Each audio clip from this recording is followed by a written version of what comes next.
મારું નામ ઓમપ્રકાશ સૂદ છે। ઉંમર 65 વર્ષ। ચંદીગઢના સેક્ટર 38માં મારું પોતાનું મકાન છે। એ જ મકાન જેના પાયામાં મારી આખી નોકરીની કમાન લાગી ગઈ। મારી પત્ની શારદાના દાગીના લાગ્યા અને અમારી અડધી જુવાની વીતી ગઈ। હું કોઈ બહુ મોટો ઓફિસર નહોતો, સિંચાઈ વિભાગમાં ક્લાર્ક હતો। 32 વર્ષ સુધી ફાઇલો ઉઠાવી, નોટિંગ લખી, રજિસ્ટર સાચવ્યા, બાબુઓ અને ઓફિસરો વચ્ચે કાગળ ફરતા જોયા। કઈ અરજી અસલી છે, કયો માણસ જૂઠું બોલી રહ્યો છે, કઈ લાઈનમાં છુપાયેલો અર્થ છે, આ બધું હું નોકરી કરતા કરતા શીખી ગયો હતો। પરંતુ મારા દીકરા રોહિતને લાગતું હતું, કારણ કે હું કડકડાટ અંગ્રેજી નથી બોલતો એટલે મને દુનિયાની કોઈ સમજ નથી। રોહિત મારો એકને એક દીકરો છે। 10 વર્ષ પહેલા લંડન જતો રહ્યો હતો। પહેલા ભણતર, પછી નોકરી, પછી ત્યાં જ લગ્ન। તેની પત્ની નેહા પણ ત્યાં કોઈ કન્સલ્ટિંગ કંપનીમાં કામ કરતી હતી।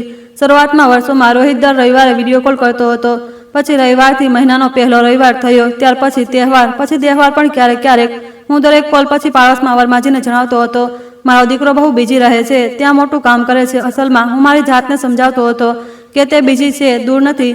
શારદાના ગયા પછી આ ઘર વધુ મોટું લાગવા માંડ્યું હતું। સવારે હું 6 વાગે ઉઠતો, સામેવાળા પાર્ક સુધી ટહલીને આવતો, દૂધ લેતો, છાપું વાંચતો, પછી તુલસી પાસે દીવો પ્રગટાવતો, બપોર સુધી ક્યારેક બેંક, ક્યારેક પેન્શન ઓફિસ, ક્યારેક જૂના સાથીઓ સાથે ફોન પર વાત, સાથે વરમાજી સાથે ચા, રાત્રે જમવાનું ગરમ કરીને એકલા જમવું, આ જ જિંદગી હતી। રોહિત અવારનવાર કહેતો હતો, પપ્પા આટલું મોટું ઘર રાખીને શું કહી રહ્યા છો, વેચી દો, કોઈ સારો ફ્લેટ લઈ લો, બાકીના પૈસા ફિક્સ ડિપોઝિટમાં મૂકી દેજો। હું દર વખતે હસીને ટાળી દેતો હતો, કહેતો બેટા આ ઘર માત્ર દિવાલ નથી, તારી માની છેલ્લી નિશાની છે। તે ચૂપ થઈ જતો, પણ તેની ચૂપકીદીમાં સહમતિ ક્યારેય નહોતી હોતી। એક દિવસ એપ્રિલની બપોરે તેનો ફોન આવ્યો। મેં જેવું સ્ક્રીન પર તેનું નામ જોયું, મારો ચહેરો ખીલી ઉઠ્યો।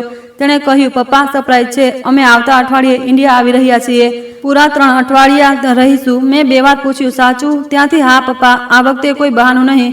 ફોન કાપાતા જ હું બજાર જતો રહ્યો। ગેસ્ટ રૂમનું એસી ઘણા મહિનાઓથી અવાજ કરતું હતું, તેને ઠીક કરાવ્યું। નેહાને ગ્રીન ટી પસંદ હતી, તે ખરીદી। રોહિતને બાળપણથી નમકીન, કાજુ પસંદ હતા, 2 ડબ્બા લઈ આવ્યો। રસોડાની ચીમની સાફ કરાવી, જૂની ચાદરો બદલાવી, ત્યાં સુધી કે ડ્રોઈંગ રૂમની એક દિવાલ પર પેન્ટ પણ કરાવી લીધું, કારણ કે વિડીયો કોલ પર રોહિતે ક્યારેક કહ્યું હતું કે ઘર જૂનું દેખાવા લાગ્યું છે। જે દિવસે તેઓ આવવાના હતા, હું સવારથી ઘડિયાળ જોઈ રહ્યો હતો। ટેક્સી ગેટની સામે ઊભી રહી તો હું લગભગ દોડતો બહાર ગયો। રોહિતે ગળે લગાવ્યો, પરંતુ તેનું ધ્યાન સાથે સાથે ફોન પર પણ હતું। નેહાએ પગે લાગીને હસીને કહ્યું, પપ્પા તમે તો બિલકુલ એવા જ છો, મને સારું લાગ્યું। પહેલી રાત્રે મેં રાજમા ચોખા બનાવ્યા। રોહિતે 2 કોડિયા ખાઈને કહ્યું, પપ્પા સ્વાદ એ છે। તે એક વાક્યથી મારી આખી મહેનત સફળ લાગવા માંડી, પરંતુ બીજા જ દિવસે તેણે ઘર વિશે સવાલો શરૂ કરી દીધા। પપ્પા પ્રોપર્ટી ટેક્સ ઓનલાઈન ભરો છો? હા। મકાનના ઓરિજિનલ પેપર ક્યાં છે? સુરક્ષિત છે? નોમિની કોને બનાવ્યો છે? મેં હસીને કહ્યું, મારું કોણ છે તારા સિવાય? તે પણ હસી પડ્યો, પણ તેની આંખો હસી નહોતી। ત્રીજા દિવસે તે મને બેંક લઈ ગયો, બોલ્યો, પપ્પા તમારા ખાતા જૂની રીતે ચાલી રહ્યા છે, ઓનલાઈન એક્સેસ ઠીક કરી દઈએ છીએ, મેડિકલ ઇમરજન્સીમાં મને અધિકાર હોવો જોઈએ। વાત ખોટી નહોતી। હું તેની સાથે ગયો બેંકમાં। તેણે મારી સામે એ રીતે વાત કરી જાણે હું સાંભળી જ ન રહ્યો હોઉં। મેનેજર સાથે અંગ્રેજીમાં બોલ્યો, he is not tax heavy, I handle most of his financial matters. મેં કંઈ ન કહ્યું। મેનેજર મને જાણતો હતો, તેણે મારી તરફ જોયું, પણ મેં માથું હલાવી દીધું। મને રોહિતની વાત ખરાબ લાગી, પણ મેં વિચાર્યું આટલા વર્ષો બહાર રહ્યો છે, બોલવાની રીત બદલાઈ ગઈ હશે। આવનારા કેટલાક દિવસોમાં તેણે પેન્શન, વીમા, બેંક લોકર અને મકાન સાથે જોડાયેલા સવાલો વારંવાર પૂછ્યા। ક્યારેક કહેતો, પપ્પા હું બસ વસ્તુઓ વ્યવસ્થિત કહી રહ્યો છું, ક્યારેક કહેતો, તમે એકલા રહો છો, કંઈ પણ થઈ શકે છે। નેહા પણ વચ્ચે વચ્ચે કહેતી, પપ્પા રોહિત સાચું કહી રહ્યો છે, આજકાલ વૃદ્ધો સાથે ફ્રોડ બહુ થાય છે। મને તેની વાત સાંભળીને અંદરથી અજીબ હસવું આવ્યું। ફ્રોડથી બચાવનારા કોણ હતા, આ મને હજુ ખબર નહોતી। એક સાંજે રોહિત ઘરે નહોતો। નેહા બાલ્કનીમાં ફોન પર ધીમા અવાજે વાત કરી રહી હતી। હું રસોડામાં પાણી લેવા ગયો તો તેના શબ્દો સાફ સંભળાયા। તે કહી રહી હતી, બસ આ વખતે કામ પૂરું થઈ જવું જોઈએ, પાછા જઈને ફરી એ જ ટેન્શન નથી જોઈતું। મને લાગ્યું કદાચ લંડનની નોકરીની વાત હશે। મેં ધ્યાન ના આપ્યું, પરંતુ એ જ રાત્રે રોહિત મારા રૂમમાં આવ્યો। તેના હાથમાં ભૂખરી ફાઇલ હતી। બોલ્યો, પપ્પા કાલે કેટલાક પેપર સાઇન કરવાના છે, બેંક, પેન્શન અને મેડિકલ ઓથોરિટી સાથે જોડાયેલો છે, નાની એવી ફોર્માલિટી છે। મેં પૂછ્યું, અત્યારે બતાવી દે? તે બોલ્યો, અત્યારે તમે સૂઈ જાઓ, કાલે આરામથી। બીજા દિવસે નાસ્તા પછી તેને ડાઇનિંગ ટેબલ પર લગભગ 15-20 પાના મૂકી દીધા। કેટલાક ટાઈપ કરેલા હતા, કેટલાક સ્ટેમ્પ પેપર પર। તેણે 2 જગ્યાએ પીળા રંગના નાના કાગળ ચોંટાડેલા હતા। બોલ્યો, અહીં સાઇન, અહીં અંગૂઠો। મેં ચશ્મા ઉઠાવ્યા તો તે હસ્યો, પપ્પા રહેવા દો, આટલું લીગલ ઇંગ્લિશ વાંચીને શું કરશો? હું છું ને? મેં પાનું ફેરવતા પૂછ્યું, આમાં લખ્યું શું છે? તેણે જવાબ આપ્યો, જો તમને મેડિકલ ઇમરજન્સી થઈ જાય તો હું તમારા વતી બેંક અને બાકીના કામ કરી શકું, બસ એ જ। મેં કહ્યું, તો હિન્દીમાં કેમ ન બનાવડાવ્યા? તેનો ચહેરો એક પળ માટે બદલાઈ ગયો, પછી હસીને બોલ્યો, અરે પપ્પા, ઇન્ટરનેશનલ ડોક્યુમેન્ટેશન છે, તમને સમજાવવું મુશ્કેલ છે, તમે મારા પર ભરોસો નથી કરતા શું? આ વાક્ય તેણે ખૂબ વિચારીને બોલ્યું હતું. તેણે ખબર હતી કે એક પિતા માટે સૌથી નબળી જગ્યા ભરોસો જ હોય છે. મેં કહ્યું, કરું છું. તેણે તરત બ્લુ ઇન્ક પેડ ખોલ્યું. તો અહીં અંગૂઠો લગાવી દો. સાઇન દરેક જગ્યાએ મેચ નથી થતી. અંગૂઠો સહેલો રહેશે. એ જ સમયે જો કોઈ બહાનું જોતું તો તેને લાગતું કે એક ભણેલો ગણેલો દીકરો પોતાના ઘરડા પિતાની મદદ કરી રહ્યો છે. પરંતુ ફાઇલ પર ઝૂકેલો હું એક શબ્દ જોઈ ચૂક્યો હતો. General power of attorney. તેને નીચે એક કેટલીક લાઈનો હતી જેમાં સેલ, માર્ગેજ, લીઝ અને ટ્રાન્સફર જેવા શબ્દો લખેલા હતા. મારો હાથ ત્યાં જ રોકાઈ ગયો. રોહિતે પૂછ્યું, શું થયું? મેં ખાંસી ખાતા કહ્યું, કંઈ નહીં.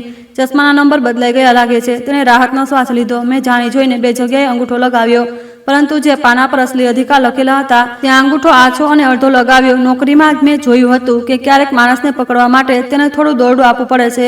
જો એ જ સમયે હું બૂમો પાડતો તો તે કાગળ ફાડી નાખતો, ફોન સાફરીત કરી દેતો અને બીજા દિવસે લંડન પાછો ફરી જતો. મને પુરાવા જોઈતા હતા. જો તમને પણ લાગે છે કે પોતાના જ ઘરમાં સૌથી ખતરનાક દગો ભરોસાની આડમાં થાય છે તો વાર્તાને અત્યારે જ લાઈક કરી દો અને કમેન્ટમાં જણાવો કે શું હું એ જ વખતે રોહિતનો સામનો કરી લેતો કે મારી જેમ ચૂપ રહેતો. રોહિતે કાગળ ભેગા કર્યા અને બોલ્યો, બસ પપ્પા, હવે તમારું ટેન્શન મારું. મેં તેની તરફ જોયું અને કહ્યું, હા બેટા, હવે મારું ટેન્શન તારું. તેને મારા શબ્દોનો બીજો અર્થ સમજાયો નહીં. બપોરે તે નેહા સાથે બહાર જતો રહ્યો. કહ્યું કે સુખના લેક ફરવા જઈ રહ્યા છીએ. જેવી તેમની ટેક્સી ગલીમાંથી વળી, મેં મુખ્ય દરવાજો બંધ કર્યો. પાછળ મારા રૂમમાં ગયો.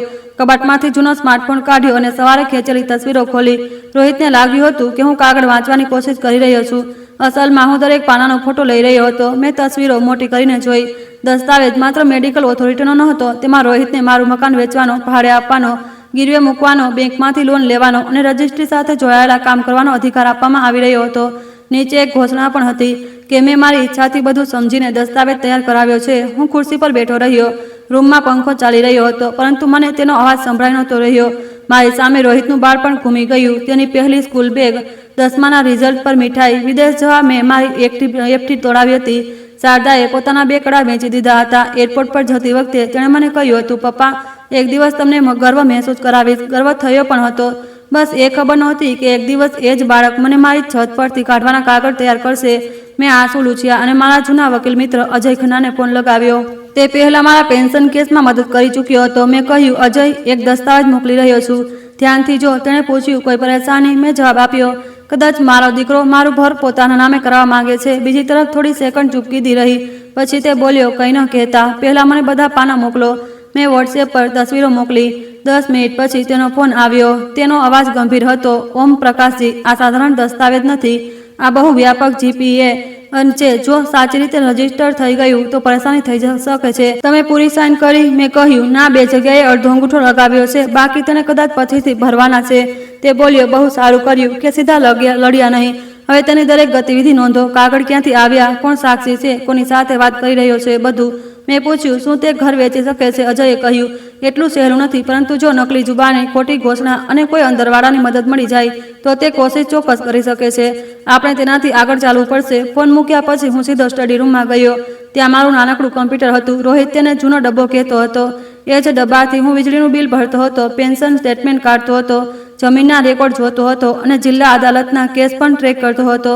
2 વર્ષ પહેલા વરમાજીના સંબંધી સાથે પ્રોપર્ટી ફ્રોડ થયો હતો. તે પછી મેં મારી પ્રોપર્ટી સાથે જોડાયેલા તમામ દસ્તાવેજો સ્કેન કર્યા હતા. રજિસ્ટ્રેશન વિભાગની ઓનલાઈન સેવાઓ પર મારો મોબાઈલ નંબર જોડ્યો હતો. વકીલના કહેવા પર સંભવિત વિવાદ અને અરજીની દેખરેખ માટે એલર્ટ પણ સેટ કર્યા હતા. મારા મકાનનો નંબર, ખર્ચાની વિગતો, જૂના દસ્તાવેજોની કોપી, બધું અલગ અલગ ડિજિટલ ફોલ્ડરમાં હતું. રોહિતને લાગતું હતું કે હું સ્માર્ટફોનમાં માત્ર ભજન સાંભળું છું.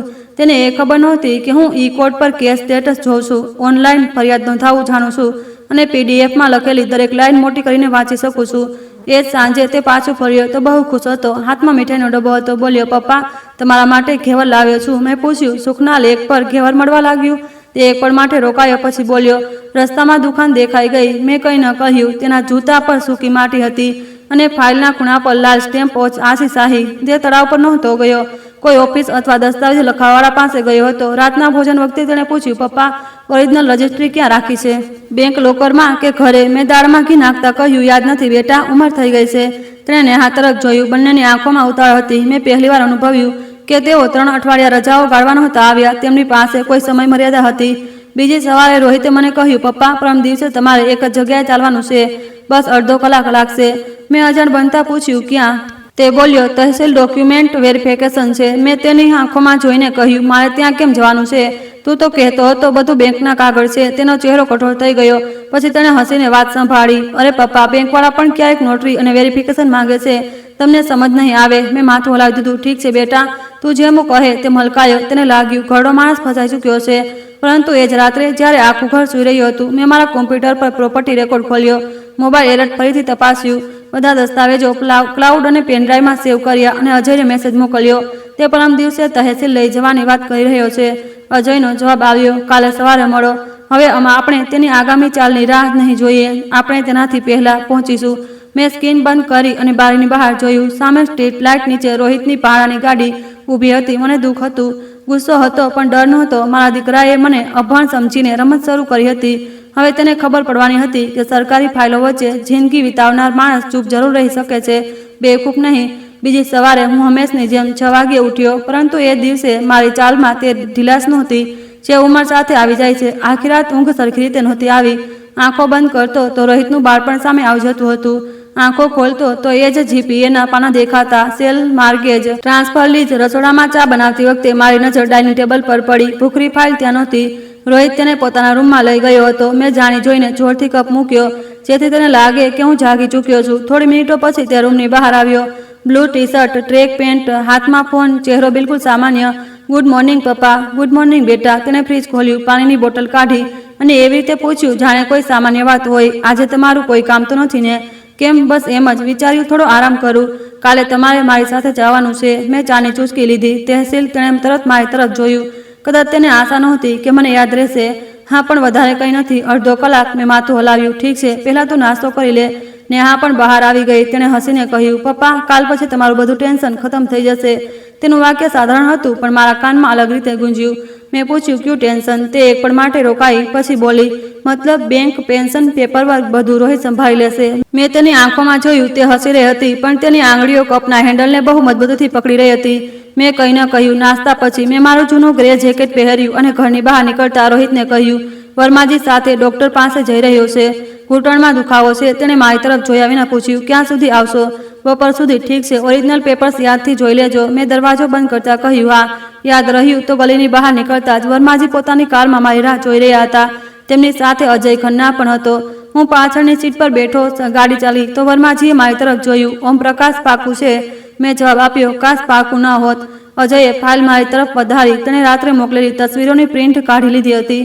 દરેક પાના પર લાલ પેનથી નિશાન લગાવ્યા હતા. જુઓ, તેણે કહ્યું, આ દસ્તાવેજમાં તમારા દીકરાએ માત્ર બેંક કે મેડિકલ કામનો અધિકાર નથી આપવામાં આવી રહ્યો. આમાં સંપત્તિ વેચવાની, ગીરવે મૂકવાનો, ભાડે આપવાનો, કબજો સોંપવાનો, રજિસ્ટ્રી કરાવવાનો અને પૈસા મેળવવા સુધીનો અધિકાર છે. મેં પાના પર આંગળી રાખી. આ લાઈન આજ સૌથી ખતરનાક છે. આમાં લખ્યું છે કે તમને દસ્તાવેજની બધી શરતો સમજાવવામાં આવી અને તમે તમારી સ્વતંત્ર ઈચ્છાથી અધિકાર આપ્યો. હું હસ્યો નહીં, પણ મારા હોઠો પર કડવાશ આવી ગઈ. તેણે તો કહ્યું હતું, મને અંગ્રેજી સમજ નહીં આવે. અજયે ગંભીર અવાજે કહ્યું, આ જ વાત તેની વિરુદ્ધ સૌથી મોટો પુરાવો બનશે. જો આપણે સાબિત કરી શક્યા કે તેણે જાણી જોઈને ખોટી જાણકારી આપી. વર્માજીએ પૂછ્યું, હવે શું કરવાનું છે? અજયે 3 વાતો સ્પષ્ટ કરી. પહેલી, આપણે તરત લેખિત વાંધો નોંધાવવાનો હતો કે મારી સંપત્તિ સંબંધિત કોઈ પણ દસ્તાવેજ મારી વ્યક્તિગત હાજરી, ઓળખ અને સ્વતંત્ર સંમતિ વિના સ્વીકારવામાં ન આવે. બીજી, આપણે ડિજિટલ રેકોર્ડ સુરક્ષિત રાખવાના હતા. સીસીટીવી ફૂટેજ, ફોટો, મેસેજ કોલનો સમય, દસ્તાવેજ, એજન્ટની અવરજવર. ત્રીજી, આપણે રોહિતને એ વિશ્વાસ અપાવવાનો હતો કે હું હજુ પણ કંઈ સમજ્યો નથી. મેં પૂછ્યું, સીધી પોલીસમાં ફરિયાદ કેમ નહીં? અજયે કહ્યું, ફરિયાદ કરીશું, પણ અત્યારે આપણી પાસે તૈયારી અને દગાનો ઈરાદો છે. જો તે કાલે દસ્તાવેજ લઈને પ્રક્રિયા શરૂ કરે છે, ખોટું નિવેદન આપે છે અથવા નકલી સાક્ષી લાવે છે, તો તેનો પ્રયાસ સ્પષ્ટ થઈ જશે. આપણે તેને સંપત્તિ છીનવવા નહીં દઈએ, પરંતુ તેને પોતાની અસલી દાનત બતાવવા દઈશું. હું થોડી વાર ચૂપ રહ્યો. પોતાના દીકરાને પકડવા માટે ઝાડ બિછાવવી કોઈ પિતાની જીત નથી હોતી. તે એવી મજબૂરી હોય છે જેમાં દરેક સાચું પગલું અંદરથી ખોટું મહેસૂસ થાય છે. અમે પહેલા અજયની ઓફિસે ગયા. ત્યાં મેં મારા નિવેદનનો ડ્રાફ્ટ તૈયાર કરાવ્યો. તેમાં સ્પષ્ટ લખ્યું હતું કે મારા તરફથી કોઈ પણ વ્યક્તિને સંપત્તિ વેચવાનો, ગીરવે મૂકવાનો કે ટ્રાન્સફર કરવાનો કાયદેસર અધિકાર આપવામાં આવ્યો નથી. મારા અંગૂઠાનું નિશાન ખોટી જાણકારી આપીને લેવામાં આવ્યું છે. બની શકે કે કોઈ પણ દસ્તાવેજ પર કાર્યવાહી કરતા પહેલા મારું વ્યક્તિગત વેરિફિકેશન કરવામાં આવે. મેં દરેક પાનું વાંચ્યું. આ વખતે કોઈએ મને નહોતું કહ્યું કે મને સમજ નહીં આવે. અજયે પૂછ્યું, સંતુષ્ટ છો? મેં સહી કરતા કહ્યું, હા હવે એક લાઈન વધારે ઉમેરો કે મને માનસિક કે શારીરિક રીતે અસમર્થ ન માનવામાં આવે. હું મારો નિર્ણય જાતે લેવા સક્ષમ છું. અજયે મારી તરફ જોયું અને ધીમેથી મલકાયો. આ જ લાઈન જરૂરી હતી. આના પછી અમે સંબંધિત ઓફિસમાં ગયા, અરજી જમા કરી અને તેની રસીદ લીધી. અજયે સ્થાનિક પોલીસ ચોકીમાં પણ એક લેખિત જાણકારી કરી કે મારા નામે સંપત્તિ સંબંધિત શંકાસ્પદ દસ્તાવેજો તૈયાર કરવામાં આવ્યા છે. હજુ અમે કોઈ પણ અંતિમ આરોપ નહોતો લગાવ્યો, પરંતુ રેકોર્ડ બની ચૂક્યો હતો. પછી અમે મારા ઘરનું સીસીટીવી રેકોર્ડિંગ જોવા પાછા ફર્યા. મુખ્ય ગેટ પર લગાવેલો કેમેરો રોહિતે પોતે 2 વર્ષ પહેલા લગાવડાવ્યો હતો. ત્યારે તેણે કહ્યું હતું, પપ્પા, સિક્યોરિટી જરૂરી છે. તેને શું ખબર હતી કે એ જ કેમેરો એક દિવસ તેની ગતિવિધિઓ રેકોર્ડ કરશે. રેકોર્ડિંગમાં 2 દિવસ પહેલા સવારે 11:15 પર એક પાતળો માણસ ગેટ પર દેખાયો. ભૂખરા રંગની ફાઇલ, કાળી બેગ અને હાથમાં સ્ટેમ્પ પેપર. રોહિતે તેને અંદર બોલાવ્યો હતો. હું એ સમયે બજાર ગયો હતો. ઓડિયો સાફ નહોતો, પરંતુ કેટલાક શબ્દો સંભળાઈ રહ્યા હતા. Original verification, old man. કાલ કે પરમ દિવસે વર્માજીએ તરત એ માણસને ઓળખી લીધો. આ તહેસીલના બહાર બેસવાવાળો દસ્તાવેજ લેખક છે. નામ કદાચ જગદીશ છે. મેં આને ઘણીવાર જોયો છે. અજયે ફૂટેજની કોપી 2 પેન ડ્રાઈવમાં સેવ કરી. એક પોતાની પાસે રાખી, એક મને આપી. મેં પૂછ્યું, શું પૂરતું છે? તેણે કહ્યું, આ શરૂઆત છે. આપણે જોવું પડશે કે કાલે તે કયા લોકોનો સાક્ષી બનાવીને લાવે છે. મેં મોબાઈલ કાઢ્યો. રોહિતના 2 મિસ કોલ હતા. મેં પાછો ફોન કર્યો. હા બેટા. તેના અવાજમાં આછી બેચેની હતી. પપ્પા, ક્યાં છો? આટલી વાર કેમ? ડોક્ટર પાસે ભીડ હતી. શું કહ્યું ડોક્ટરે? મેં મારા ઘૂંટણ પર હાથ ફેરવતા કહ્યું, ઉંમર થઈ ગઈ છે, વધારે ચાલવાનું ઓછું કરો. તેણે રાહતનો શ્વાસ લીધો. ઠીક છે, જલ્દી આવી જાઓ. મારે તમારી સાથે એક જરૂરી વાત કરવી છે. આવી રહ્યો છું. ઘરે પહોંચ્યો તો રોહિત ડ્રોઈંગ રૂમમાં લેપટોપ ખોલીને બેઠો હતો. નેહા પાસે ફોન પર કંઈક જોઈ રહી હતી. મને જોતા તેણે લેપટોપ બંધ કરી દીધું. પપ્પા, ડોક્ટરે કોઈ દવા આપી? હા. બતાવો. મેં ખિસ્સામાંથી દુખાવાની જ હતી જૂની દવાનું પત્તું કાઢી દીધું. મેં તે સંતુષ્ટ થઈ ગયો. થોડી વાર પછી તેણે કહ્યું, પપ્પા, કાલે તમારે તહેસીલ આવવાની જરૂર કદાચ નહીં પડે. મેં આશ્ચર્ય વ્યક્ત કર્યું. કાલે સવારે તો તું કહેતો હતો મારે ચાલવાનું છે. હા, પણ મેં પૂછ્યું છે, પાવર ઓફ એટર્ની હોવા પર હું કેટલાક કામ એકલો કરી શકું છું? મેં જાણી જોઈને ભોળપણથી પૂછ્યું, પાવર ઓફ શું? તે હસ્યો. એ જ મેડિકલ અને બેંકવાળો અધિકાર. પપ્પા, તમે શબ્દમાં ન પડો તો મારે ઘરે રહેવાનું છે. હા, તમે આરામ કરજો. મેં કહ્યું, સારું છે. ઘૂંટણ પણ દુખી રહ્યો છે. તેના ચહેરા પર જીતની આછી ચમક આવી. હવે તે મને સાથે લઈ જઈને વેરિફિકેશન કરાવવા નહોતો માંગતો. આનો મતલબ હતો કે તે કોઈ બીજા રસ્તેથી કાગળ આગળ વધારવાની કોશિશ કરી રહ્યો હતો. સાંજે મેં જોયું કે રોહિત વારંવાર બાલ્કનીમાં જઈને ફોન પર વાત કરી રહ્યો છે. તે ધીમું બોલતો, પછી મારી તરફ જોઈને રૂમની અંદર જતો રહેતો. હું રસોડામાં હતો, પણ મારો જૂનો ફોન ડ્રોઈંગ રૂમના કબાટ પર મૂકેલો હતો. તેનું રેકોર્ડિંગ ચાલુ હતું. રાત્રે બધાના સૂઈ ગયા પછી મેં એ રેકોર્ડિંગ સાંભળ્યું. આખી વાતચીત સાફ નહોતી, પરંતુ એક હિસ્સો સ્પષ્ટ હતો. રોહિત કહી રહ્યો હતો, તે કંઈ નહીં પૂછે. તેને લાગે છે કે બેંકનું કામ છે. હા, અંગૂઠો છે. બાકી મેનેજ કરી લેજે. 2 સાક્ષી તારા હશે. મારી આંગળીઓ ફોન પર કસી ગઈ. આ હવે માત્ર ગેરસમજ નહોતી. તે જાણતો હતો કે મને દસ્તાવેજનું અસલી સ્વરૂપ જણાવવામાં નથી આવ્યું, અને તે આ વાતનો ફાયદો ઉઠાવી રહ્યો હતો. બીજા દિવસે સવારે મેં તેના રૂમની બહારથી વાતચીત સાંભળી. નેહા નારાજ હતી. કેટલો ટાઈમ લાગશે? રોહિત બોલ્યો. જગદીશે કહ્યું છે આજે ફાઇલ જમા થઈ જશે, પછી આગળનો રસ્તો સહેલો છે. આપણે આવતા અઠવાડિયે પાછા જવાનું છે. ત્યાં બેંકવાળા રોજ ફોન કરી રહ્યા છે. મને ખબર છે. તે કહ્યું હતું, ઇન્ડિયાવાળી પ્રોપર્ટીથી બધું ક્લિયર થઈ જશે. થોડી સેકન્ડ ચૂપકીદી રહી. પછી રોહિતે ધીમા આવાજે કહ્યું, થઈ જશે. આ ઘર ઓછામાં ઓછું 3-4 કરોડનું છે. પપ્પાને નાના ફ્લેટમાં શિફ્ટ કરી દઈશું. તેમને શું ફરક પડશે? મારી અંદર કંઈક તૂટીને પડ્યું. જે ઘરમાં તેણે ચાલતા શીખ્યું, જે આંગણામાં તેની માએ તેના પહેલા જન્મદિવસની પૂજા કરી હતી, જે રૂમમાં તેના ભણતર માટે અમે કુલર લગાવ્યું હતું, તે ઘર તેના માટે માત્ર એક રકમ બની ચૂક્યું હતું. અને મારા માટે તેણે પહેલાથી જ નિર્ણય કરી લીધો હતો. એક નાનો ફ્લેટ પૂછ્યા વગર, કહ્યા વગર, એ વિચાર્યા વગર કે હું જીવતો છું, હું સક્ષમ છું, અને આ ઘર મારું છે. હું પાછો મારા રૂમમાં જ આવી ગયો. શારદાની તસવીર કબાટ પર મૂકેલી હતી. મેં ધીમેથી કહ્યું, તું હોત તો કદાચ મને રોકતી કે દીકરા પર કેસ ન કર, પણ તું એ પણ સહન ન કરતી કે મને ઘરમાંથી કાઢવાની તૈયારી કરે. તસવીર ચૂપ રહી. ક્યારેક ક્યારેક માણસ જવાબ નથી ઈચ્છતો. તેને બસ પોતાની પીડા ક્યાંક મૂકવાની હોય છે. બપોરે અજયનો ફોન આવ્યો. એક જરૂરી વાત ખબર પડી છે. શું રોહિતની લંડનવાળી સ્થિતિ એવી નથી જેવી તે બતાવે છે? એક પરિચિત દ્વારા જાણકારી મળી છે કે તેના પર મોટી હોમ લોન છે. એક ખાનગી રોકાણમાં નુકસાન થયું છે. કેટલા ક્રેડિટ બાકી પણ છે. મેં પૂછ્યું, તને પાકી ખબર છે? પૂરો નાણાકીય રિપોર્ટ નથી, પરંતુ પૂરતા સંકેત છે. તેણે અહીં એક એજન્ટને એમ પણ કહ્યું છે કે સંપત્તિ વેચ્યા પછી પેમેન્ટ જલ્દી જોઈએ. મેં ખુરશીનો ટેકો લીધો તો વાત લાલચ કરતા દબાણની પણ હતી, પરંતુ દબાણ કોઈને દગો આપવાનો અધિકાર નથી આપતું. મેં કહ્યું, તે મારી પાસે પૈસા માંગતો તો અજય બોલ્યો, કદાચ તેને ડર હતો કે તમે ના પાડી દેશો, અથવા કદાચ તેને લાગતું હતું કે માંગવા કરતાં છીનવી લેવું સારું છે. ફોન કપાયા પછી હું ઘણીવાર સુધી બેસી રહ્યો. મેં વિચાર્યું, શું મેં રોહિતને આવો બનાવ્યો? શું દરેક વખતે તેની જરૂરિયાત પૂરી કરીને તેને એ શીખવ્યું કે પિતાની વસ્તુઓ આખરે તેની છે? શું વિદેશ મોકલતી વખતે મેં તેને અધિકાર વધારે અને જવાબદારી ઓછી આપી? પછી મેં મારી જાતને રોકી. માતા પિતા પોતાની ભૂલો માની શકે છે, પરંતુ સંતાનની બેઈમાનીનો પૂરો બોજ પોતાના માથે ન લઈ શકે.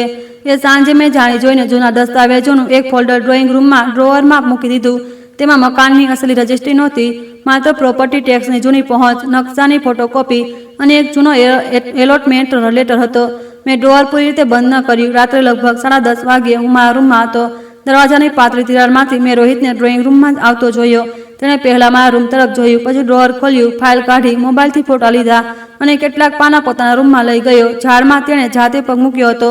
મેં અજયને મેસેજ મોકલ્યો. તેણે નકલી ફોલ્ડર ઉઠાવી લીધું. જવાબ આવ્યો, સારું. તેને લાગવા દો કે બધું તેના કંટ્રોલમાં છે. બીજી સવારે રોહિત બહુ ખુશ હતો. નાસ્તામાં તેણે મારા માટે પરોઠું બનાવ્યું. કદાચ બાળપણ પછી પહેલીવાર. પપ્પા, આજે તમે આરામ કરજો. હું એક મિત્રને મળવા જઈ રહ્યો છું. કયો મિત્ર? સ્કૂલનો? તમને ખબર નહીં હોય. ફાઇલ લઈને મિત્રને મળવા જઈ રહ્યો છે? મારા મોઢામાંથી અચાનક નીકળી ગયું. તેનો હાથ રોકાઈ ગયો. પછી તેણે હસતા હસતા ભૂખરી ફાઇલ સોફા પર મૂકી અને બોલ્યો, આમાં કેટલાક જૂના ડોક્યુમેન્ટ છે. રસ્તામાં એક કોપી કરાવવાની છે. મેં માથું હલાવ્યું. સારું. તે થોડી સેકન્ડ મારી તરફ જોતો રહ્યો, જાણે તપાસી રહ્યો હોય કે હું કંઈ સમજ્યો છું કે નહીં. મેં પરોઠાનો ટુકડો તોડ્યો અને પૂછ્યું, આજે સાંજે જલ્દી આવીશ? વર્માજીએ જમવા પર બોલાવી લઈએ. તેણે રાહતનો શ્વાસ લીધો. જોઉં છું. લગભગ 9:40 પર તે તૈયાર થઈને બહાર આવ્યો. આછો બ્લુ શર્ટ, ઘેરા રંગનું પેન્ટ, ચમકતા જૂતા, હાથમાં ભૂખરી ફાઇલ. નેહા તેની પાછળ આવી. તેણે ધીમેથી પૂછ્યું, બધું બરાબર છે? રોહિત બોલ્યો, આજે પહેલું સ્ટેપ થઈ જશે. મેં અવાજ આપ્યો, બેટા નાસ્તો પૂરો કરી લે. તે બોલ્યો, મોડું થઈ રહ્યું છે. મેં તેના માટે વીંટળાયેલું પરોઠું આગળ લંબાવ્યું. રસ્તામાં ખાઈ લેજે. તેણે લીધું નહીં. પપ્પા, હું બાળક નથી. મેં તેની આંખોમાં જોતા કહ્યું, મારા માટે તો છે. તે નજર હટાવીને બહાર નીકળી ગયો. ગાડી જવાનો અવાજ આવ્યો. નેહા પોતાના રૂમમાં જતી રહી. કદાચ તેને લાગ્યું હું ટીવી જોઈશ, દવા લખાઈશ અને સૂઈ જઈશ. મેં દરવાજો બંધ કર્યો. સફેદ કુર્તો પાયજામો પહેર્યો, ઉપર ગ્રે નહેરુ જેકેટ નાખ્યું અને મારી અસલી ફાઇલ ઉઠાવી. તેમાં ફરિયાદની રસીદ, દસ્તાવેજોની તસવીરો, સીસીટીવી ફૂટેજની પેનડ્રાઈવ, રેકોર્ડિંગની ટ્રાન્સક્રિપ્ટ, સંપત્તિના પ્રમાણ અને મારી ઓળખ સાથે જોડાયેલા દસ્તાવેજો હતા. ફોન પર મેસેજ આવ્યો, અજય, અમે ગલીના વળાંક પર છીએ. મેં નેહાને કહ્યું, હું મંદિરે જઈ રહ્યો છું. તેણે બહાર આવ્યા વગર કહ્યું, ઠીક છે પપ્પા. હું ઘરેથી નીકળ્યો. ગલીના વળાંક પર અજયની કાર ઊભી હતી. પાછળ વર્માજી બેઠા હતા. સામે 2 પોલીસ અધિકારી હતા, એક સબ ઇન્સ્પેક્ટર અને એક કોન્સ્ટેબલ. સબ ઇન્સ્પેક્ટરે કહ્યું, અમે અત્યારે ધરપકડ માટે નથી જઈ રહ્યા. પહેલા પ્રક્રિયા અને નિવેદન જોઈશું. તમે શાંત રહેજો. મેં જવાબ આપ્યો, હું 33 વર્ષ સરકારી ઓફિસમાં રહ્યો છું. સાહેબ, ભીડમાં બૂમો પાડવાથી ફાઇલ જલ્દી નથી ચાલતી. સાચા કાગળ સાચા ટેબલ પર મૂકવાથી ચાલે છે. કાર તહેસીલ તરફ આગળ વધી. રસ્તામાં મારો ફોન પર આછો અવાજ થયો. પ્રોપર્ટી સાથે જોડાયેલી ગતિવિધિનું નોટિફિકેશન હતું. મારા મકાનની વિગતો સાથે દસ્તાવેજ વેરિફિકેશનની પ્રક્રિયા શરૂ કરવામાં આવી હતી. મેં સ્કીન અજયને બતાવી. તેણે કહ્યું, તે પહોંચી ગયો. મેં મોબાઈલ બંધ કર્યો અને બહાર જોવા લાગ્યો. ચંદીગઢના પહોળા રસ્તાઓ, વૃક્ષોની હારમાળાઓ અને ટ્રાફિક પહેલાની જેમ સામાન્ય હતો. દુનિયાને ખબર નહોતી કે એક પિતા પોતાના જ દીકરાને તેની દાનત સામે ઊભો કરવા જઈ રહ્યો છે. તહેસીલ પરિસરની બહાર હંમેશાની જેમ ભીડ હતી. ક્યાંક સ્ટેમ્પ પેચવાવાળા, ક્યાંક ટાઈપિસ્ટ, ક્યાંક ફોટોકોપીની દુકાનો, ક્યાંક જમીનના કાગળ પકડેલા ચિંતિત પરિવારો. અમે કાર થોડી દૂર રોકી. અજયે કહ્યું, તમે પહેલા અંદર નહીં જાઓ. ક્લાર્કને આપણો વાંધો મળી ચૂક્યો છે. જેવા તે ફાઇલ રોકશે, આપણે સામે આવીશું. મેં પૂછ્યું, રોહિત સાથે કોણ છે? વર્માજીએ દૂર ઇશારો કર્યો. એ જ પાતળો દસ્તાવેજ લેખક જગદીશ. તેની સાથે 2 માણસો બીજા હતા. એક સફેદ શર્ટ પહેર્યો હતો, બીજાએ ભૂખરું સ્વેટર. કદાચ એ જ સાક્ષી હતા. રોહિત તેમની વચ્ચે ઊભો હતો. તેમના હાથમાં મારી ભૂખરી ફાઇલ હતી, ચહેરા પર આત્મવિશ્વાસ ભરેલો. જગદીશ તેને સમજાવી રહ્યો હતો, ચિંતા ન કરો સાહેબ, ઘરડા માલિકથી તરફથી અધિકાર છે. કામ થઈ જશે. રોહિતે બસ કહ્યું, જલ્દી કરાવો. મારી ફ્લાઇટ આવતા અઠવાડિયે છે. હું થોડા ડગલા દૂર ઊભો બધું સાંભળી રહ્યો હતો. મારા દીકરાએ એકવાર પણ પાછળ વળીને નહોતું જોયું. તેને પૂરો ભરોસો હતો કે તેનો ઘરડો પિતા ઘરમાં બેઠો હશે. થોડી મિનિટો પછી તેઓ અંદર ગયા. અજયે મને રોકવાનો ઇશારો કર્યો. અમે બીજા પ્રવેશ દ્વારથી અંદર પહોંચ્યા અને એક ખૂણે ઊભા રહી ગયા. કાઉન્ટર પર રોહિતે ફાઇલ જમા કરી. ક્લાર્કે કાગળ જોયા, કમ્પ્યુટરમાં વિગતો નાખી અને પછી અચાનક સ્ક્રીન પર કંઈક વાંચીને રોકાઈ ગયો. તેણે ફરીથી મારું નામ પૂછ્યું. ઓમ પ્રકાશ સૂદ. રોહિતે કહ્યું, હા, મારા પિતા માલિક પોતે ક્યાં છે? ઘરે છે. ઉંમર વધારે છે. તેમણે મને અધિકાર આપ્યો છે. ક્લાર્કે પાના ફેરવ્યા. અહીં સંપત્તિ માલિક તરફથી વાંધો નોંધાયેલો છે કે કોઈ પણ દસ્તાવેજ પર તેમની વ્યક્તિગત પુષ્ટિ વિના કાર્યવાહી ન કરવામાં આવે. રોહિતનો ચહેરો બદલાઈ ગયો. કયો વાંધો? એવું ન બની શકે. રેકોર્ડમાં છે. તમે ફરીથી ચેક કરો. ક્લાર્કે સ્કીન તેની તરફ ન ફેરવી. તેમણે શંકાસ્પદ પાવર ઓફ એટર્નીની જાણ પણ કરી છે. જગદીશ પાછળ હટવા લાગ્યો. રોહિતે તરત ફોન કાઢ્યો અને મારો નંબર લગાવ્યો. મારા ખિસ્સામાં ફોન વાગ્યો. તે વારંવાર કોલ કરતો રહ્યો. મેં ફોન ન ઉપાડ્યો. તેને દાંત પીસીને કહ્યું, ખબર નહીં ઘરડો ફોન કેમ નથી ઉપાડતો. ત્યારે જ મેં તેની પાછળથી કહ્યું, કારણ કે ઘરડો અહીં જ ઊભો છે. રોહિતનું શરીર જાણે પથ્થર થઈ ગયું. તે ધીમે ધીમે પલટ્યો. તેની આંખોમાં પહેલા અવિશ્વાસ આવ્યો, પછી ડર અને પછી એ શરમ જેને માણસ સૌથી પહેલા ગુસ્સામાં છુપાવવાની કોશિશ કરે છે. તેણે મને સફેદ કુર્તામાં હાથમાં પુરાવાની ફાઇલ લીધેલો ઊભેલો જોયો. મારી જમણી બાજુ અજય હતો, ડાબી બાજુ વર્માજી. થોડી દૂર બંને પોલીસ અધિકારી. મેં તેની તરફ ડગલું ભર્યું. શું થયું બેટા? મારો અવાજ શાંત હતો. મિત્રને મળવા આવ્યા હતા ને? તેના હોઠ હલ્યા પણ શબ્દ ન નીકળ્યો. મેં તેની ભૂખરી ફાઇલ તરફ જોયું અને આ બેંકવાળો કાગળ. તહેસીલ કેવી રીતે પહોંચી ગયો? આસપાસ ઉભેલા લોકો અમારી તરફ જોવા લાગ્યા. જગદીશે ધીમે ધીમે ફાઇલ ઉપરથી પોતાનો હાથ હટાવી લીધો. રોહિતે આખરે કહ્યું, પપ્પા તમે ખોટું સમજી રહ્યા છો. મેં જવાબ આપ્યો, ના બેટા, આજ તો પહેલી વાર છે જ્યારે હું બધું સાચું સમજી રહ્યો છું. તેણે મારો હાથ પકડવાની કોશિશ કરી. ઘરે ચાલીને વાત કરીએ છીએ. મેં હાથ પાછળ ખેંચી લીધો. ઘરે વાત ત્યારે થતી જ્યારે તું ઘરની વાત કરતો. તું તો મારું ઘર મારાથી છુપાવીને વેચવા આવ્યો હતો. રોહિતની નજર પોલીસ અધિકારીઓ પર ગઈ. તેનો આત્મવિશ્વાસ પૂરી રીતે નહોતો તૂટ્યો, પણ હવે તેમાં ગભરામણ ભળી ચૂકી હતી. પપ્પા, આ તમારા ફાયદા માટે હતું. મેં ફાઇલ ખોલી અને પહેલું પાનું સામે કર્યું. તો બધાની સામે સમજાવી દે, આમાં મકાન વેચવાનો અધિકાર કેમ છે?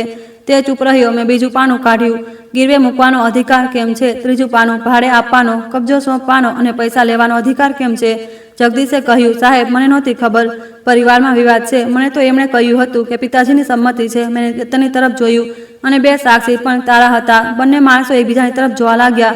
સબ ઇન્સ્પેક્ટર આગળ વાવ્યો, કયા આધારે જુબાની આપવામાં આવી છે? સંપત્તિ માલિકને ઓળખો છો? સફેદ શર્ટ વાળો માણસ બોલ્યો. જી. જગદીશજીએ કહ્યું હતું, બસ ઓળખ માટે ઊભા રહેવાનું છે. કેટલાક પૈસા મળવાના હતા. તે ચૂપ થઈ ગયો. રોહિતે અચાનક મોટા અવાજે બોલ્યો, આ કોઈ ગુનો નથી. હું તેમનો દીકરો છું. આખરે આ સંપત્તિ મને જ મળવાની છે.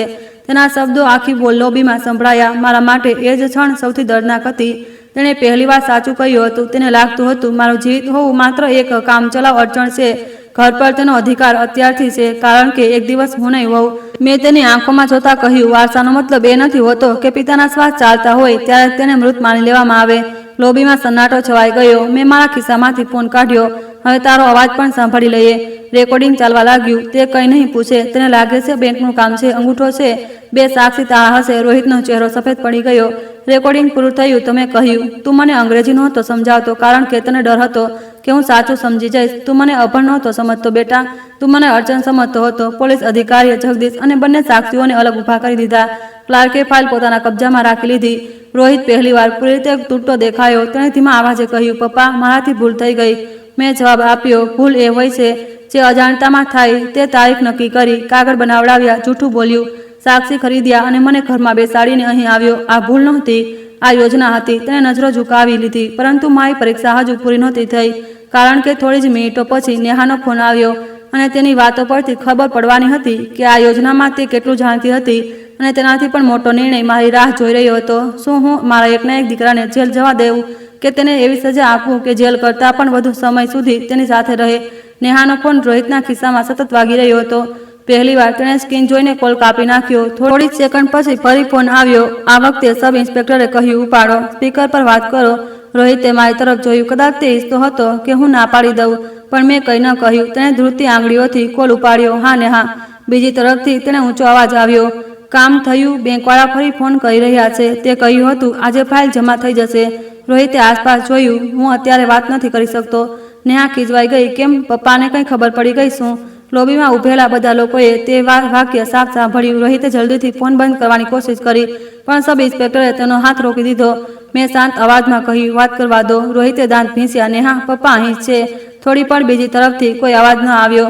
પછી તે બહુ ધીમેથી બોલી, શું મતલબ? મેં આગળ વધીને કહ્યું, મતલબ એ કે જે ઘરડાને તમે બંને ઘરે આરામ કરતા છોડીને આવ્યા હતા તે તહેલીસમાં ઊભો છે. ફોન પર સન્નાટો છવાઈ ગયો. મેં તેને પૂછ્યું, નેહા, શું તને ખબર હતી કે આ કાગળ બેંક અને મેડિકલ ઓથોરિટીના નથી? તેણે તરત કહ્યું, ના પપ્પા, મને કંઈ ખબર નથી. રોહિતે મને કંઈ નહોતું જણાવ્યું. રોહિતે પહેલીવાર તેના તરફથી આવતો બચાવ સાંભળીને માથું ઊંચું કર્યું. નેહા, તું જાણતી હતી? મેં માત્ર એટલું કહ્યું હતું કે પ્રોપર્ટીનો કોઈ ઉકેલ કાઢો. મેં તમને દગો આપવા માટે નહોતું કહ્યું. તે જ તો કહ્યું હતું કે પાછા જતાં પહેલાં કામ પૂરું થવું જોઈએ. તે આપણી ફાઇનાન્શિયલ પ્રોબ્લેમ વિશે હતું. મેં વચ્ચે કહ્યું અને મને નાના પ્લેટમાં મોકલવાની વાત બીજી તરફ ફરી ચૂકી દી. મેં ફોન પર કોઈ જવાબ ન માંગ્યો. ક્યારેક ક્યારેક મૌન જ કબૂલાત બની જાય છે. સબ ઇન્સ્પેક્ટરે કહ્યું, મેડમ તમારે પછી નિવેદન આપવું પડશે.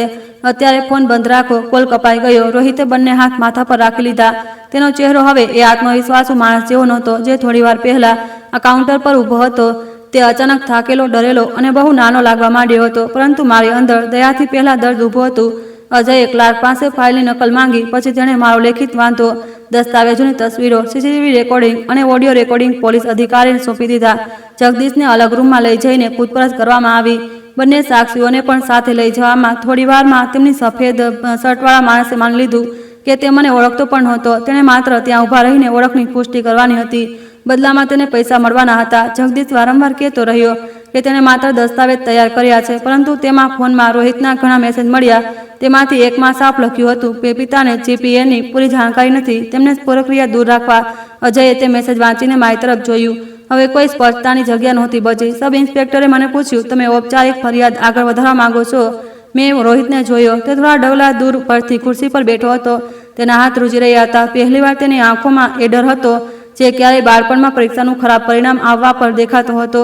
ત્યારે તે મારી પાસે આવીને કહેતો હતો, પપ્પા વળતા નહીં. પણ આજે તે ખરાબ માર્ક્સ નહોતો લાવ્યો. તેને મારા વિશ્વાસને કાગળ પર વેચવાની કોશિશ કરી હતી. મેં અધિકારીને કહ્યું, ફરિયાદ રેકોર્ડમાં રહેશે. દસ્તાવેજ અને ડિજિટલ પુરાવા સુરક્ષિત રાખવામાં આવે. કોઈ પણ શંકાસ્પદ ટ્રાન્સફરની તપાસ થાય. પરંતુ અત્યારે હું ઈચ્છું છું કે અંતિમ કાર્યવાહી પહેલા મારું નિવેદન પૂરું નોંધવામાં આવે. રોહિતે તરત માથું ઊંચક્યું. કદાચ તેને લાગ્યું કે હું તેને બચાવી રહ્યો છું. હું તેની પાસે ગયો અને મારી નબળાઈ ન સમજતો.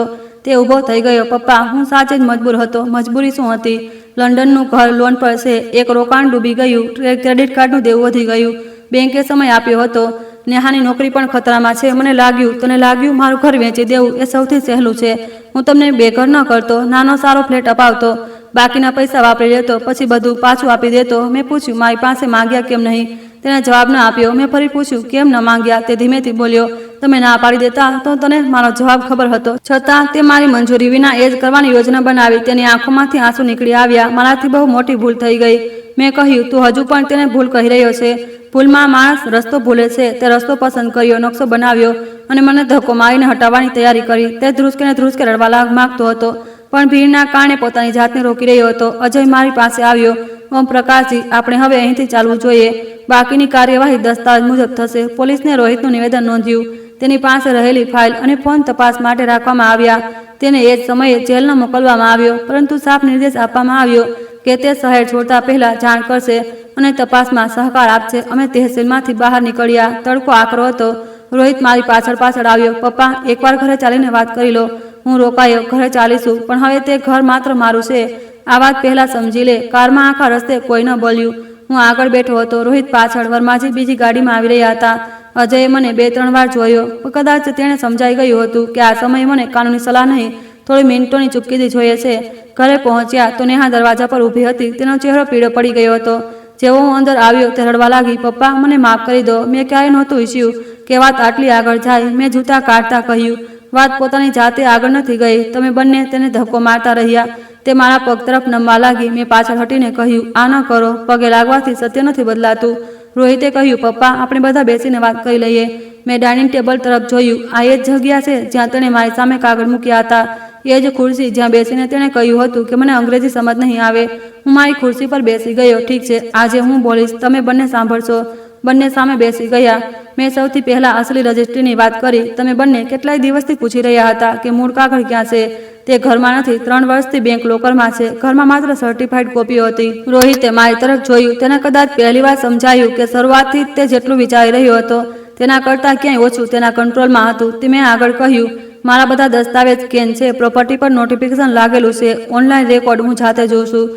કોર્ટ પર કેસની સ્થિતિ જોતા મને આવડે છે. ફરિયાદ કેવી રીતે નોંધાય છે એ પણ જાણું છું. નેહાએ ધીમેથી કહ્યું. પણ રોહિતે કહ્યું હતું, તમે ટેકનોલોજી. મેં તેની વાત પૂરી કરી. નથી આવડતી, કારણ કે હું દરેક વાત બતાવતો નથી. એટલે તમે માની લીધું કે મને કંઈ ખબર નથી. આજે તમારી સૌથી મોટી ભૂલ હતી. મેં મારી ફાઇલ ખોલી અને એક નવો દસ્તાવેજ કાઢ્યો. આજે સવારે તહેસીલ જતા પહેલા મેં અજય પાસે માત્ર ફરિયાદ નથી કરાવી, મેં દરેક જૂની ઓથોરિટી રદ કરવાની પ્રક્રિયા શરૂ કરી દીધી છે. મારા નામથી હવે કોઈ પણ બેંક, સંપત્તિ કે કાનૂની કામ મારી અપ્રત્યક્ષ સંમતિ વિના નહીં થાય. રોહિતે કહ્યું. હું સમજી ગયો. પપ્પા, તમે જે કહેશો એ હું માનીશ. મેં કહ્યું, હજુ પૂરું નથી સાંભળ્યું. પછી મેં બીજો કાગળ કાઢ્યો. આ મારી નવી વિલ વસિયતનો ડ્રાફ્ટ છે. બંને ચૂપ થઈ ગયા. રોહિતના ચહેરા પર ડર પાછો ફર્યો. મેં કહ્યું, પહેલા મારી ઈચ્છા હતી કે આ ઘર અને મારી બચતને તમને મળે. હવે એવું નહીં થાય. તેની આંખો પહોળી થઈ ગઈ. પપ્પા, વચ્ચે ન બોલ. મેં દરેક શબ્દ ધીમે ધીમે કહ્યો. આ ઘર મારા જીવનકાળમાં ના વેચો, ના ગીરવે મુકાશે. મારા ગયા પછી તેને વેચવાનો સીધો અધિકાર પણ કોઈ એક વ્યક્તિને નહીં હોય. તેની કિંમતનો એક મોટો હિસ્સો વરિષ્ઠ નાગરિકોની તબીબી સહાય માટે બનેલા ટ્રસ્ટને જશે. એક હિસ્સો તારી માં શારદાના નામે જરૂરિયાતમંદ બાળકોના ભણતર માટે રાખવામાં આવશે. રોહિતે ધ્રુજતા અવાજે પૂછ્યું, અને મારા માટે, તારા માટે પણ મર્યાદિત હિસ્સો રહેશે? એટલે નહીં કે તે અધિકાર કમાયો છે, બલ્કે એટલા માટે કે હું તારો પિતા છું. પણ એ હિસ્સો પણ ત્યારે જ મળશે જ્યારે તું મારા જીવનમાં કે મારા ગયા પછી કોઈ પણ પ્રકારનું કાનૂની દબાણ, ખોટો દાવો કે સંપત્તિ પર કબજો કરવાની કોશિશ નહીં કરે. નેહાએ કહ્યું, પપ્પા, તમે ગુસ્સામાં બહુ મોટો નિર્ણય લઈ રહ્યા છો. મેં તેની તરફ જોયું. ના, ગુસ્સામાં નિર્ણય એ દિવસે લેવાયો હતો જ્યારે તમે મને નાના ફ્લેટમાં મોકલવાની યોજના બનાવી લીધી. હું આજે વિચારી સમજીને સીમા નક્કી કરી રહ્યો છું. રોહિતની આંખોમાંથી આંસુ વહી રહ્યા હતા. તમે મને તમારો દીકરો નથી માનતા. મેં કહ્યું, સંબંધ કાગળથી ખતમ નથી થતો, પણ ભરોસો પણ લોહીથી પોતાની જાતે નથી બેસતો. મેં તે મારી પાસે આવ્યો. મને એક તક આપી દો. મેં તેની તરફ જોયું. મારી સામે 35 વર્ષનો માણસ ઊભો હતો, પરંતુ મારી સ્મૃતિમાં તે 6 વર્ષનો બાળક પણ હતો જે વરસાદમાં પલળીને ઘરે આવતો હતો અને શારદા તેને ટુવાલમાં લપેટતી હતી. આજ માતા પિતાની સૌથી કઠિન પરીક્ષા હોય છે. જે વ્યક્તિને ચોટ પહોંચાડી હોય તેની અંદર તમને તમારું બાળક પણ દેખાતું રહેશે. મેં કહ્યું, તક મળશે, પણ ઘર પામવાની નહીં, માણસ બનવાની. તે ચૂપ રહ્યો. મેં આગળ કહ્યું, તમે બંને કાલે નહીં પરમ દિવસે લંડન પાછા ફરશો. તેના પહેલા પોલીસ અને વકીલ સામે પૂરું નિવેદન આપશો. જગદીશ અને નકલી સાક્ષીઓ વિશે જે જાણો છો તે જણાવશો. પોતાના દેવાનો ઉકેલ જાતે કરશો. હું એક રૂપિયો પણ એ દેવામાં નહીં આપું જેના કારણે તમે મને દગો આપ્યો. રોહિતે માથું ઝુકાવી લીધું. ન્યાયે પૂછ્યું, શું તમે ક્યારે અમને માફ કરશો? મેં કહ્યું, માફી અને ભરોસો અલગ વસ્તુઓ છે. માફી કદાચ એક દિવસ થઈ જાય, ભરોસો તમારે વર્ષોમાં કમાવવો પડશે. બીજા દિવસે અમે અજયની ઓફિસે ગયા. રોહિતે લેખિત રૂપમાં સ્વીકાર્યું કે તેણે દસ્તાવેજોની વાસ્તવિક પ્રકૃતિ મારાથી છુપાવી હતી. તેણે જગદીશ સાથે સંપર્ક, સાક્ષીઓની વ્યવસ્થા અને પોતાના આર્થિક દબાણની જાણકારી આપી. ન્યાયે પણ માન્યું કે તેને સંપત્તિ વેચવાની યોજનાની ખબર હતી, ભલે તેણે દસ્તાવેજ તૈયાર નહોતા કર્યા. મામલો પૂરી રીતે ખતમ નહોતો થયો. પોલીસની તપાસ ચાલતી રહી. જગદીશ સામે અલગ કાર્યવાહી શરૂ થઈ. બંને સાક્ષીઓને પોતાના નિવેદન આપ્યા. મારી સંપત્તિ પર સ્પષ્ટ પ્રતિબંધ અને વ્યક્તિગત વેરિફિકેશન નોંધાઈ ગયું. પરમ દિવસે સવારે રોહિત અને નેહાના સુટકેસ ગેટ પર મુકાયેલા હતા. ટેક્સી આવતા પહેલા રોહિત મારા રૂમમાં આવ્યો. હાથમાં એક જૂનો પારિવારિક ફોટો હતો જેમાં તે 10 વર્ષનો હતો. શારદા વચ્ચે બેઠી હતી અને હું તેના ખભા પર હાથ રાખીને ઊભો હતો.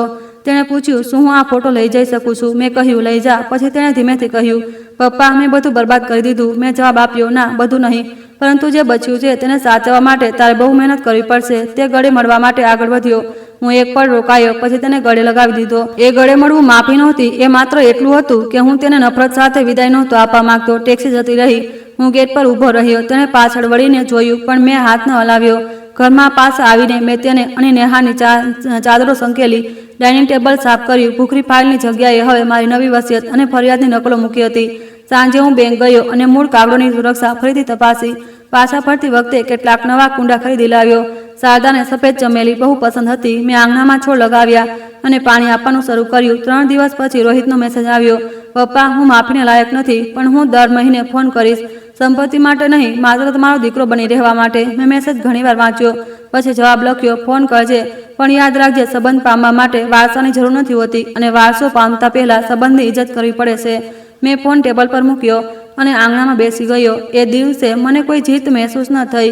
એક પિતા પોતાના દીકરાને તહેસીલમાં પકડી લે તો લોકો તેને સમજદાર કહી શકે છે, પરંતુ એ સમજદારીની કિંમત એ પિતા જાણે છે. મેં મારું ઘર બચાવી લીધું હતું, મારી સંપત્તિ પણ, પરંતુ સૌથી જરૂરી વાત એ હતી કે મેં મારી ગરિમા બચાવી લીધી હતી. અને એ દિવસે મેં એક વાત હંમેશા માટે સમજી લીધી, વૃદ્ધનું ચૂપ રહેવું એની નબળાઈ નથી હોતી. ક્યારેક ક્યારેક તે માત્ર સાચા સમયે સાચું સત્ય સામે મૂકવાની તૈયારી કરી રહ્યો છે. જો તમને લાગે છે કે ઉંમર, ઓછું અંગ્રેજી કે સાધારણ કપડાના આધારે કોઈને નબળા સમજવું એ સૌથી મોટી ભૂલ છે, તો આ વાર્તાને શેર કરો અને કમેન્ટમાં જણાવો કે શું ઓમ પ્રકાશે દીકરાને એક વધુ તક આપીને સાચું કર્યું કે તેને પૂરી રીતે સંબંધ તોડી નાખવો જોઈતો હતો. આ વિડીયોમાં દર્શાવેલી વાર્તા માત્ર મનોરંજન, શિક્ષણ અને સામાજિક જાગૃતિના હેતુથી રજૂ કરવામાં આવી છે. આ વાર્તાના પાત્રો, નામ, સ્થળો અને ઘટનાઓ કાલ્પનિક છે અથવા સર્જનાત્મક રીતે રજૂ કરવામાં આવ્યા છે. જો કોઈ વ્યક્તિ, સંસ્થા અથવા ઘટનાની સાથે કોઈ સામ્યતા જણાય તો તેને માત્ર સંયોગ માનવો. આવી જ ભાવનાત્મક અને પ્રેરણાદાયક વાર્તાઓ જોવા માટે અમારી ચેનલને સબસ્ક્રાઇબ કરો, વિડીયોને લાઇક કરો અને તમારા મિત્રો તથા પરિવાર સાથે શેર કરવાનું ભૂલશો નહીં. ધન્યવાદ.